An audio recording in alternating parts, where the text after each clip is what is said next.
예레미야 38장 1절에서 13절 말씀 함께 교독해서 읽겠습니다. 마따니 아들 스바랴와 바스올의 아들 그다랴와 셀레미야의 아들 유갈과 밀기야의 아들 바스홀이 예레미야가 모든 백성에게 이르는 말을 들은즉 이르기를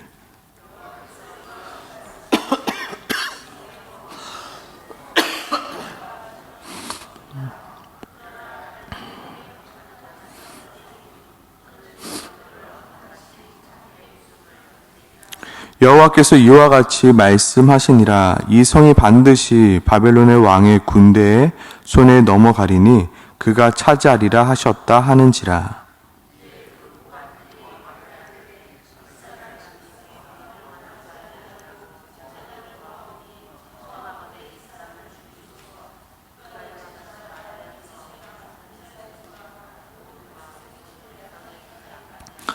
시드기야 왕이 이르되 보라 그가 너희 손에 있느니라. 왕은 조금도 너희를 거스를 수 없느니라 하는지라.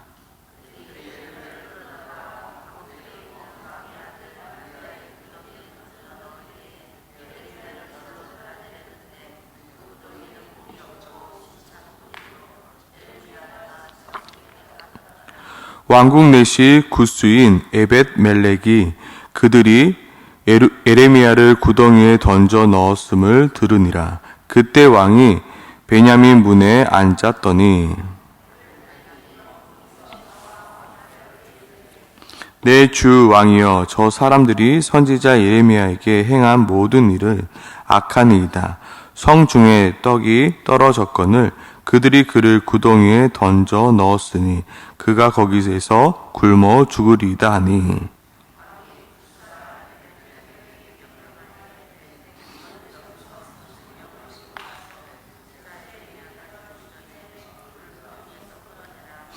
에벳 멜렉이 사람들을 데리고 왕궁 곳간 및 방에 들어가서 거기에서 헝겊과 낡은 옷을 가져다가 그것을 구덩이에 있는 예레미야에게 밧줄로 내리며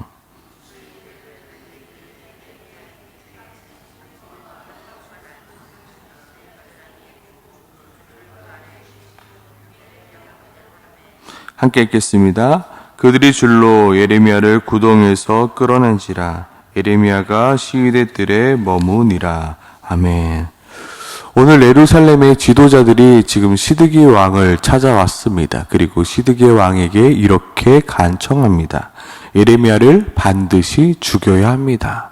이 예레미야를 반드시 죽여야만 합니다. 그 이유는 무엇입니까? 지금 예레미야가 외치고 있는 말씀들이 지금 예루살렘 성의 상황과는 전혀 맞지 않는 이야기를 하고 있기 때문입니다.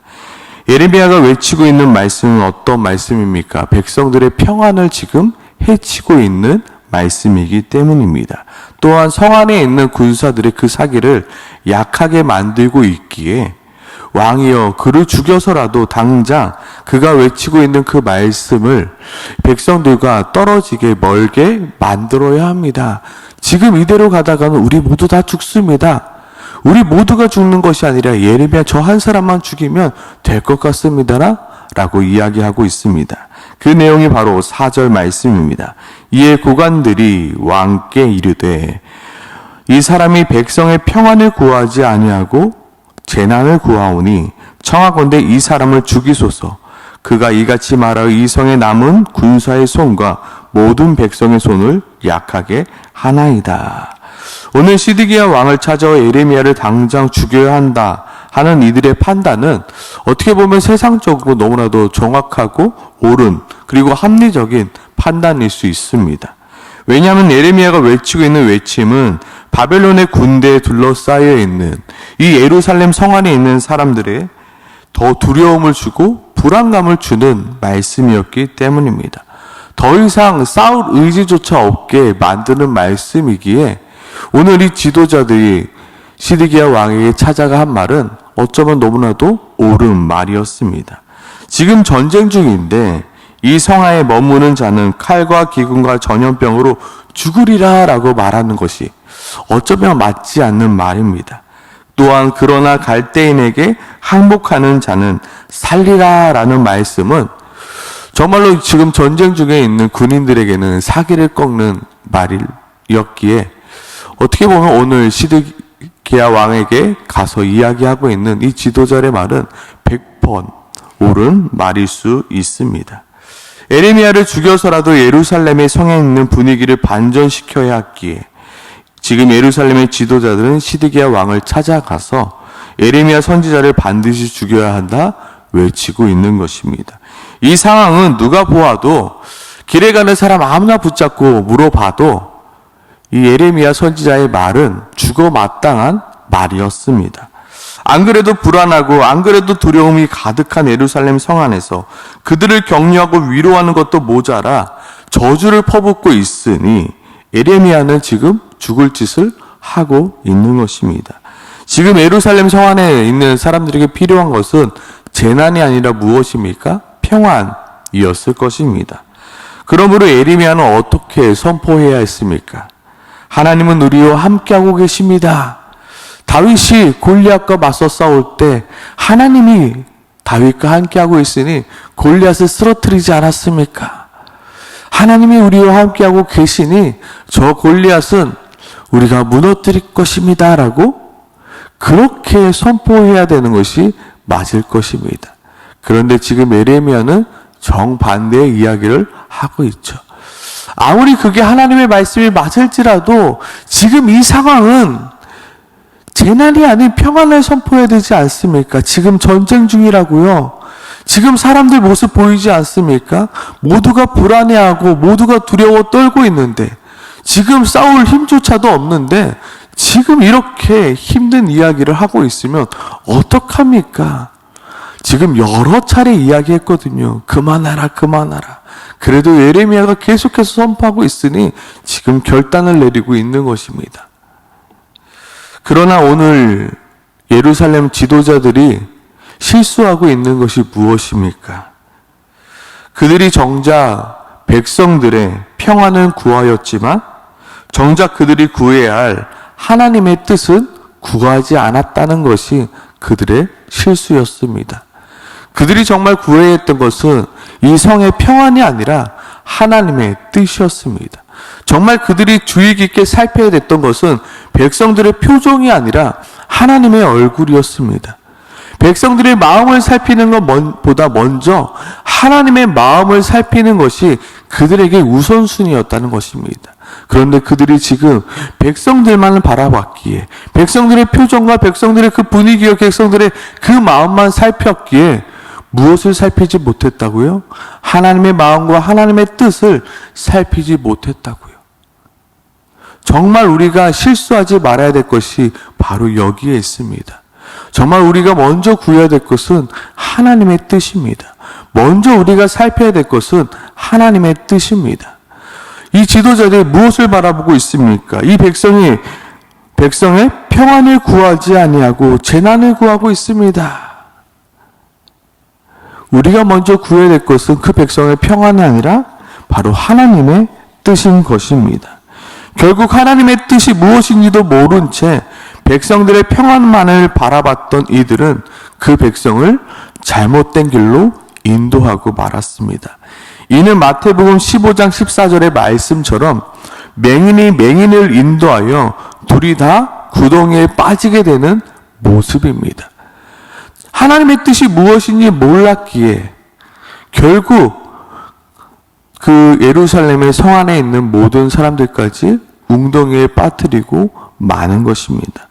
우리가 먼저 구해야 될 것은, 그리고 우리가 먼저 신경 써야 될 것은, 그리고 우리가 먼저 알아야 될 것은 바로 하나님의 뜻이라는 것. 먼저 그의 나라와 그의 의를 구하라. 그리하면 이 모든 것을 너희에게 더하시리라 말씀하셨는데 우리는 먼저 무엇을 봅니까? 무엇을 먹을까? 무엇을 마실까? 무엇을 입을까? 그것만 생각하다 보니까 뭐예요? 정작 우리가 구해야 될 하나님의 뜻을 구하지 않고 있는 것입니다.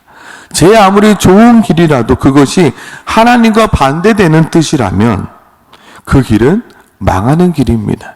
그러나 반대로 그 길이 아무리 험난한 길이고 정말로 아닌 것 같아 보일지라도 그것이 바로 하나님의 뜻이라면, 하나님의 길이라면 그 길은 생명길이 되는 것입니다. 우리는 우리의 상황과 환경을 바라보는 자들이 아니라 먼저 하나님의 뜻을 구해야 하는 자들입니다. 하나님, 정말로 하나님이 원하시는 것은 무엇입니까? 정말로 하나님, 내가 무엇하기 원하십니까? 라고 우리는 먼저 구해야 하는 것입니다. 우리가 새벽 기도 나와 기도하는 이유가 무엇입니까? 우리가 날마다 큐티하며 우리가 예배드리는 이유는 무엇입니까?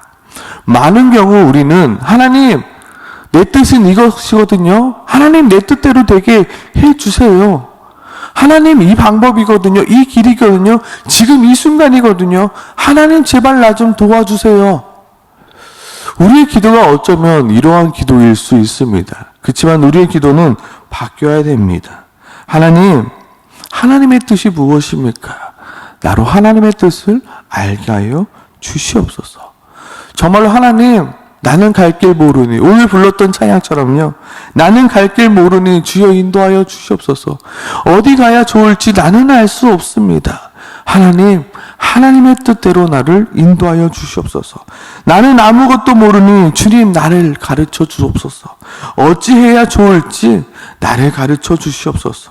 어찌해야 좋을지 나를 가르쳐 주시옵소서. 우리는 무엇 때문에 우리의 목청을 높이고 기도합니까? 하나님, 내 뜻은 이것입니다. 이렇게 되어야 됩니까? 도대체 주님 뭐하고 계십니까? 하나님, 이렇게 도와주시옵소서. 이렇게 해주시옵소서.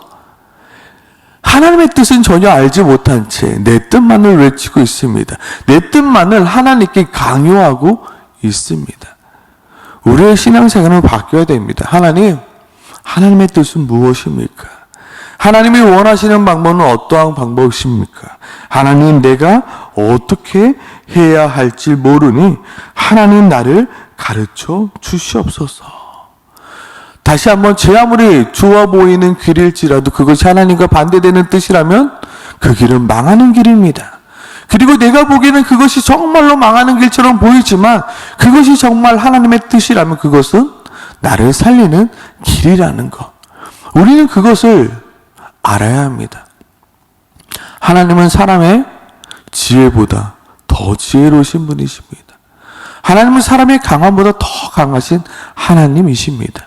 어찌 우리는 하나님의 지혜보다 더 지혜롭다 말할 수 있겠습니까? 우리는 한 치 앞도 바라보지 못하는 연약한 자의 모습입니다. 하지만 하나님은 처음과 끝이신 하나님이시기에 우리가 하나님의 뜻만 따라가면 되는 것입니다. 그런데 우리가 어떻게 해요? 하나님의 뜻은 전혀 알지 않으려는 채 내 뜻대로만 살려고, 내 뜻대로만 하나님께 이야기하고 나아가고 있는 것입니다. 바로 오늘 예루살렘의 지도자들처럼요. 하나님의 뜻은 구하지 않고요, 자신의 뜻만을 이야기합니다. 자신의 뜻만을 이야기합니다. 그리고 반드시 이렇게 되어야 한다고요. 하나님이라면 반드시 이렇게 해 주어야 한다고요. 에레미야, 너가 잘못 들은 거야. 아니야, 하나님은 반드시 이렇게 하셔야만 해요. 하나님의 뜻은 전혀 구하지 않고요, 자신의 생각과 자신의 판단으로 하나님에게 강요하고 있는 모습입니다. 그렇기 때문에 우리는 우리의 열심으로 기도하며 겸손한 마음으로 하나님의 뜻을 구해야 합니다. 분명히 하나님께서는 우리에게 가라 하실 때도 있고요, 멈추라 하실 때도 있고요, 그리고 돌아가라 할 때도 있음을 우리는 잘 알아야 합니다. 그리고 하나님은 항상 우리에게 가라고만 하시지 않고, 그렇다고 또한 멈추라고 말씀하시지도 않고, 그렇다고 우리에게 돌아가라고만 하시지 않는 분이십니다. 그러니까 우리는 어떻게 됩니까? 늘 깨어서 하나님 앞에 묻고 또 물어야 하는 것입니다. 돌다리만 두들겨서 건너는 것이 아니라 우리의 삶 가운데 하나님께 계속해서 묻고 확인하는 것입니다. 하나님, 이 방법이 옳은 방법입니까? 이 방법이 정말로 하나님의 뜻입니까? 언제요? 매일같이 기도하면서요. 매일같이 말씀 보면서요. 매일같이 큐티하면서요. 매일같이 예배 드리면서 정말로 이것이 하나님의 뜻인지 아닌지 우리는 하나님께 물으며, 나는 갈 길 모르니 하나님 인도하여 주시옵소서. 어디로 가야 될지 모르니 주여 인도하여 주시옵소서. 주님, 우리가 끝까지 하나님께 매달리고 또 매달리는 것입니다. 오늘 또한 5절 본문에 보면 시드기야 왕은 예루살렘의 지도자들의 눈치만 살피다가 정작 중요한 하나님의 눈치는 살피지 않는 모습이 보입니다. 지금 시드기야 왕이 뭐라고 말하고 있습니까? 시드기야 왕이 이르되 보라, 그가 너희 손 안에 있느니라. 왕은 조금도 너희를 거스를 수 없느니라 하는지라.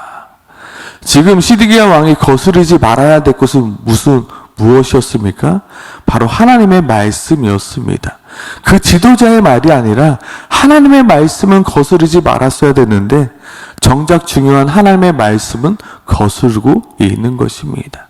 정작 하나님의 뜻은 무엇인지 모르니까 지금 어떠한 결정도 내리지 못하고 있는 것입니다. 지금 예레미야를 당장 죽여야 한다는 말에 시드기야 왕이 내가 어찌 당신의 말을 거스를 수 있겠습니까? 당신들의 뜻대로 하옵시옵소서라고 외치고 있는 것입니다. 왜요? 지도자들의 눈치만 살피고 있기 때문이에요. 지금 이 이스라엘의 모습인 것입니다. 정작 하나님의 뜻은 구하지 않은 채, 정작 하나님의 뜻은 자신과 상관없는 채 서로의 눈치만 보러보며 상황과 환경만을 바라보며 살아가고 있는 모습.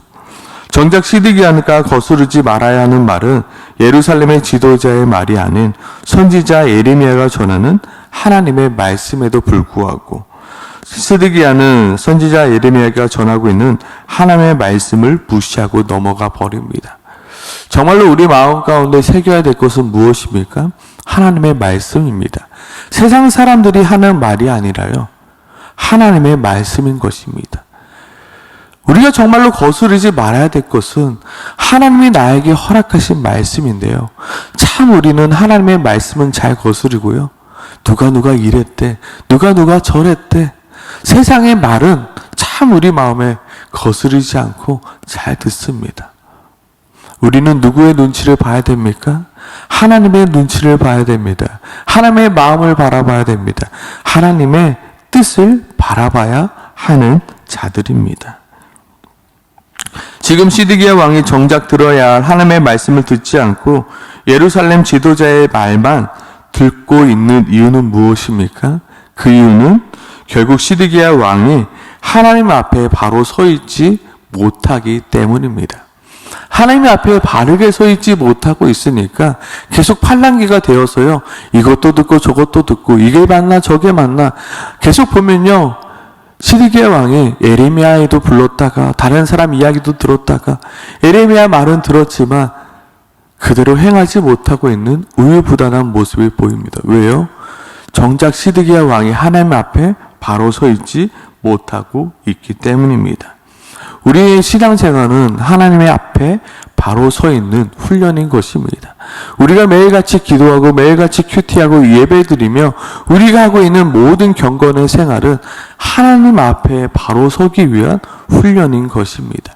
하나님, 내가 세상 앞에 바로 서 있는 자가 아니라 정말로 하나님 앞에 바로 서 있는 자가 되게 도와주시옵소서. 내가 하나님께 귀를 막고 살아가는 자가 아니라 하나님께 나의 귀를 열고 하나님의 뜻이 무엇인지 내가 알아 살아가는 자 되게 해달라고 우리는 살아가야 하는 것입니다. 오늘 이 새벽에 내 뜻만을 구하는 시간이 아니라 하나님의 뜻을 구하길 원합니다. 하나님, 나는 알지 못하오니 주여 나에게 알게 도와주시옵소서. 나는 어린아이와 같이 어리석은 자이니 주여 하나님의 뜻을 나에게 알게 하여 주시옵소서. 주님, 나에게 말씀하여 주시고 내가 말씀을 듣고 말씀을 읽고 내가 살아가는 동안 하나님의 뜻이 무엇인지 나로 알게 하여 주시고 내가 하나님 앞에 바로 서 있는 자 되게 해달라고 오늘 이 새벽에 함께 같이 기도하며 나아가길 소망합니다. 함께 기도하겠습니다.